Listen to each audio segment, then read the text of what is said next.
guys, it's WeThePod and welcome back to our channel. We're back with a new podcast.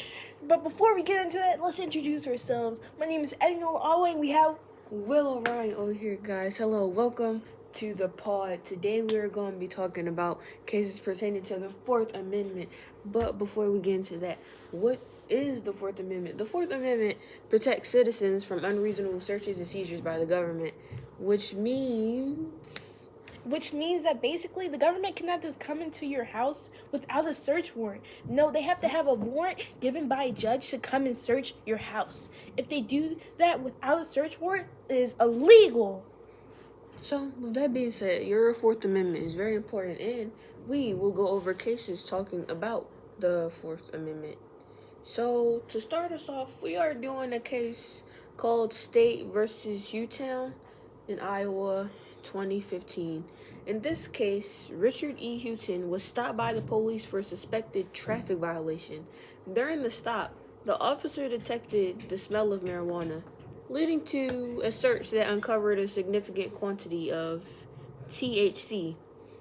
Hewton was charged with possession with intent to deliver. He moved to suppress the evidence, arguing the stop was unlawful. The Iowa Supreme Court held that traffic stop based on a police officer's unreasonable mistake of law does not violate the Fourth Amendment, thereby allowing evidence to be admitted. Was the officer justified, or was Richard's argument justified? What do you think? I feel like they said for a suspected search, like, it's just, like, too vague. Like, did they have any real probable cause? Like, I feel like they stopped him for no reason, and then they finally, like, hit the jackpot with him actually having drugs. So would you say this case is unjustified? I feel like he was right to say that they had no right to stop him. So if you were, like, a judge or in charge of this case in general, would you have, like, whose side would you have taken?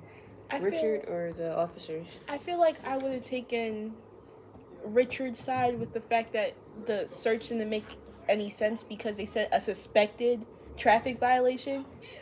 It's like, do you know if they violated traffic or you don't know? So you're just thinking they did, which is just like, okay. Because then what if he didn't have anything? Exactly. Yeah. Now it would have just been a routine search.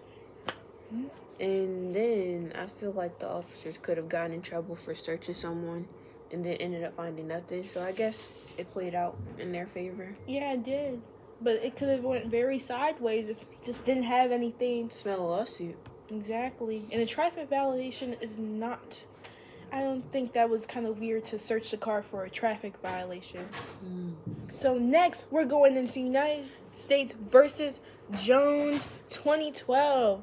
On-teen Jones was suspected of a drug trafficking. Law enforcement agent installed a GPS tracker device on his vehicle without a valid warrant and monitored his movements for 28 days.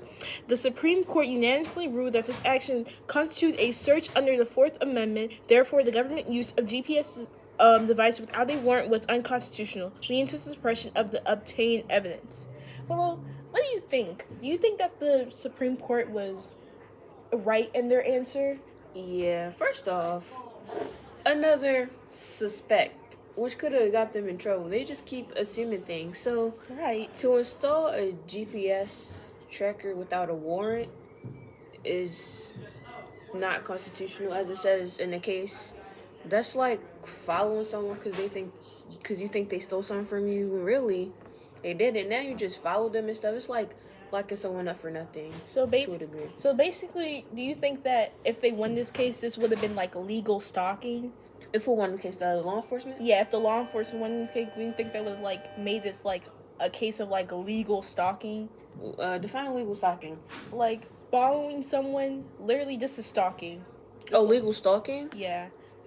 I don't think that would have been legal just because they're law enforcement. I think it would just be stalking. Yeah, and them anyone being arrested for this, I think I would sue for that because first you're arresting me on suspicion, and secondly, yeah, you might have found evidence, but now what? Yeah, because, they obtained the evidence on an illegal search, so now they can't even bring someone to justice. Because it was illegal. Exactly. Now you can't do anything with You evidence. wasted 28 days of your life. you have found evidence that you can't use because you took the wrong steps.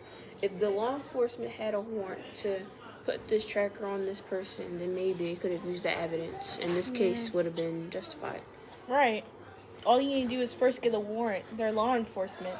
They should be able to follow the law to get to justice. But they weren't. They didn't. Okay, guys, for the next case, Commonwealth versus Ewing, 1995. So, in this case, Curtis Ewing was convicted of rape after a jury trial. On appeal, he raised several issues, including claims of insufficient evidence, ineffective assistance of counsel, and prosecutorial misconduct.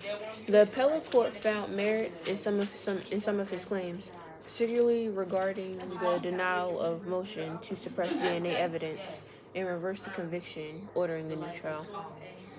First off, what do you think about this case? I feel like they obviously got some DNA is like so strong in a rape case because they literally probably found his DNA in the victim. So his claims on DNA is probably like wrong, and he's trying to just like get an appeal on his case. I think they might have maybe like found some merit in maybe there was some misconduct with the police officers because that is a very sensitive subject that they are convicting him for. But I just don't believe that it's the DNA that was like misconduct because that's actually very hard to like mess up. It's like it's 100% not or 100% no. So, do you think they're missing some pieces from this case?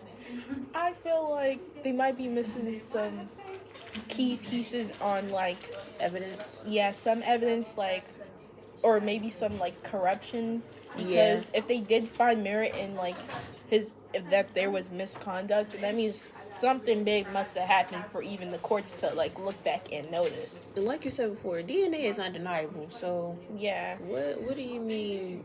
There's like insufficient evidence. You don't know what whose DNA is? I'm sure it tells you, but to get someone's DNA wrong, something fishy might be going on. Exactly. That means they either did not have your DNA sample and they mixed it with someone else's, which would be kind of weird because they would have to mix both samples. Like, it doesn't, like, that's weird. Bam, you got two suspects, which seems they're only looking into one. Right. Okay, it looks like we need new detectives on this case. Yeah. Do you think this is justified or unjustified? I think this is justified. Because they said they found merit in some of his claims, but not specifically a DNA one, so that's probably like gridlocked. So it probably that. If you were judging this case, what would you have done differently? What would I have done differently? I probably would have like not offered him an appeal, but I would have maybe set up a new investigation on the precinct that like convicted him to actually see if this is like actual corruption within the police offices, or if he is just like mouthing off and like trying to get out of jail for a crime he knows he completely committed. Okay. Because you don't want an innocent man in jail, but you also don't want someone in jail for longer than they're supposed to be, because the justice system is supposed to be like equal. And that could also lead to another lawsuit for this law enforcement. Yes. So, next case is United States versus Orsolo. Oop, girl, I'm on the wrong stuff. Okay, next case is United States versus Orsolo 2009. Oscar Orsolo was observed by the police engaged in drug transactions and was subsequently arrested and charged with multiple drug offenses. During jury selection, the prosecutor used premonitory challenges to strike several minority jurors. Also appealed, arguing that this violation of his constitutional rights. The appeal court upheld the trial court's decision, finding no evidence of purposeful discrimination in the jury selection process. What do you think about this? Do you think that there was some discrimination, or that the judge had an effect on the jurors that would have been? I guess I wonder the races of the jurors and the judge, but the cop, the law enforcement, I wonder, like, what was the scenario? Like, what was the situation? Like, was the cop sitting on the corner just watching him? Because in my neighborhood, when you go to gas stations, you might see, like, a cop car on a couple streets just looking around. So that's what I'm assuming is happening. But And they caught him. But the thing is, why it would make sense if the jury, like, were the cops like surveilling him, like, personally, because you're gonna know if you're a drug dealer and there's cops around. So it just means like, Why were they there? Exactly. Why were they watching him? Exactly. It's a big difference. Like, did they have a warrant or did they not have a warrant, and they were really just basically stalking him? I'd assume, like, I guess they just saw some funny business going on.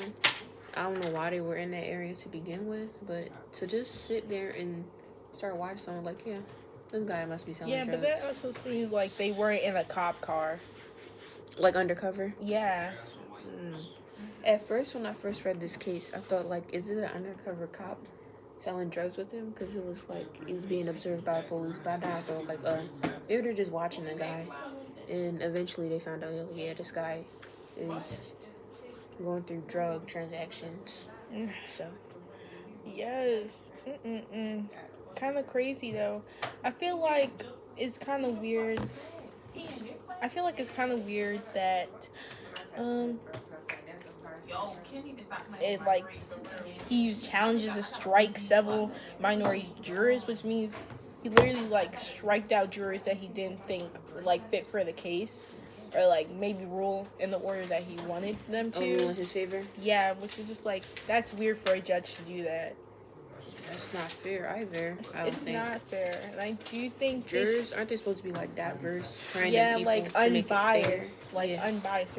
They don't know anything about the person, the case. They come in there completely without no knowledge about, like, really the personal aspects of them, so they can be unbiased.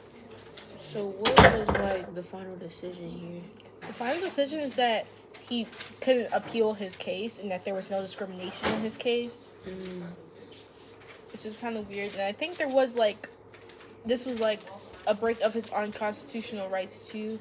But also, like, for the Fourth Amendment, because, like, what do you mean by observing? Like, this is all, like, vague. Like, were you actively, like, following him? Because that's not legal. If someone is following you around, that's called harassment. So even if they're law enforcement, guys, even if they're law enforcement can break the law. No one is supposed to be above the law, but it seems like these cops think they are in every single case, and that's really the problem. So, if you ever get in trouble with the cops, just make sure to do research on your amendments, and most importantly, your Fourth Amendment. Know your rights, guys. Know your rights. And that is it with the pod. Wait, no. Oh. We have know your rights. Now we're going to go into some wacky facts about the 4 cases we just did. Just a warning. They get a little wacky.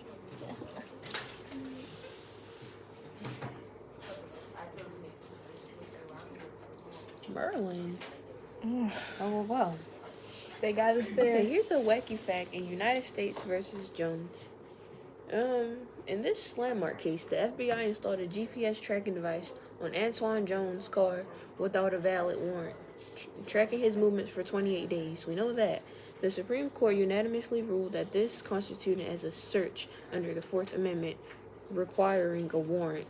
Interestingly, the FBI installed the device on the 11th day after the warrant was issued, exceeding the 10-day limit, and did so in Maryland instead of the District of Columbia as specified.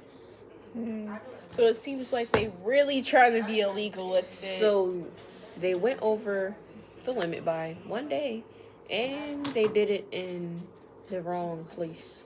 They did it in Maryland, but they were supposed to be in the District of Columbia. D.C.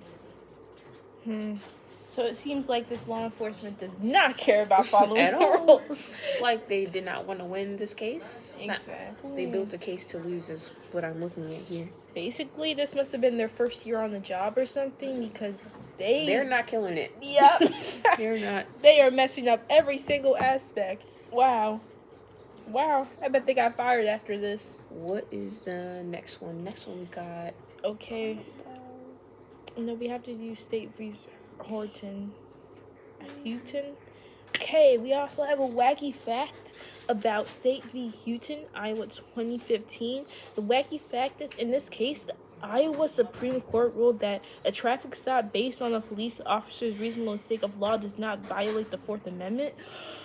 This means that even if an officer misunderstands the law but believes a violation occurred, that means the stop can still happen lawfully. The decision sparked debates about the balance between law enforcement discretion and individual rights. So it seems these amendments are often contradictory. Yes, because it's just like, so if an officer believes that I have drugs stuffed under my couch, And what's the point of the Fourth Amendment anymore? exactly.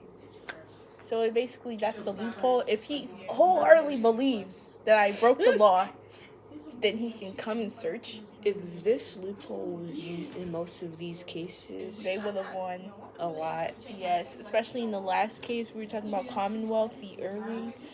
Oh no, United States v. Jones. If they used that, They could have got him. exactly. But I feel like that was like definitely really cuts out the Fourth Amendment. Like, It's no point of it anymore once you find the exactly. loophole. If a cop comes to my house and he smells marijuana, Mary J on me. But really, I'm just saging my house and I'm trying to like cleanse my house of spirits and stuff. And he comes in and he finds a Glock and it's a ghost gun. He just believes. He just know you got something up your sleeve. Exactly. Then And then it like, can happen. right, like it's crazy. And it's guilty to proven innocent, anyways, because they literally hold you. Literally. So Handcuffs. imagine, A case. and you have to wait for your case to happen. So imagine waiting 11 months in jail just to be free. Oh hell nah. Oh hell nah. And you know, I would smell a case of my own coming on. Yes. The next wacky fact we got about the Commonwealth versus Ewing, 1995. Wacky fact. Curtis Ewing was convicted of rape but on appeal, okay? He raised issues including insufficient evidence and ineffective assistance of counsel. The appellate court found merit in some of his claims, particularly regarding to the denial of motion to suppress DNA evidence, and reversed the conviction, ordering a new trial. This case underscores the crucial importance of adhering to proper legal procedures and the potential for appeals to correct trial errors. The funny thing is, because of this, he literally got a new trial. That's crazy. That could be like whole new evidence, new jurors, Exactly. maybe even a new judge. Yes. He can even change his story. Yeah. So, Crazy.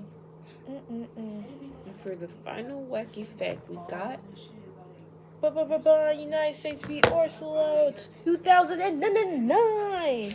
The wacky fact is that in this case, Oscar Orsolot was observed by police engaged in drug transactions and was subsequently arrested during jury selection. The prosecutor used preliminary challenges to strike several minor jurors. Also appealed, arguing that this violation is constitutional right. The appellate court upheld the trial's court's decision. Finally, no evidence of purposeful discrimination in jury selection. This case underscores the consequence of ensuring impartial juries and the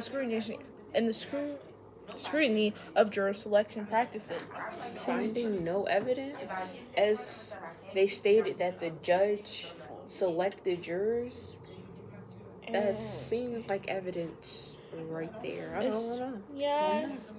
And then, like, he literally needs to strike several minor jurors. Like, I feel like this judge just really wanted him in jail, and it's just like, what's your beef with him, bro?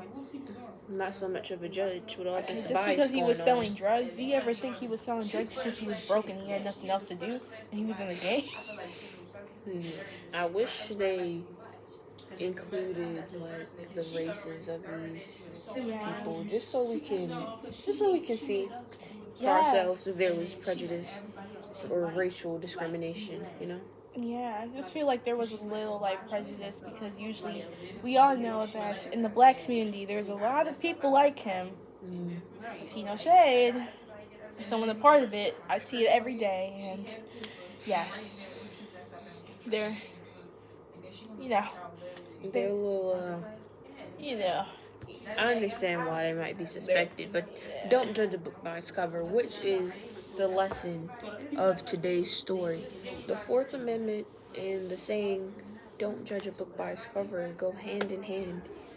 Because in all these cases, these people suspected things of these people. But as proven in the case, they've been proven wrong. However, these people weren't justified. So, don't judge a book by its cover. Or, find out the real deal before you make a deal. Okay, and that's the end of We the Pod. Catch us next week for a new episode where we talk about the Fifth Amendment. Exactly. Yay!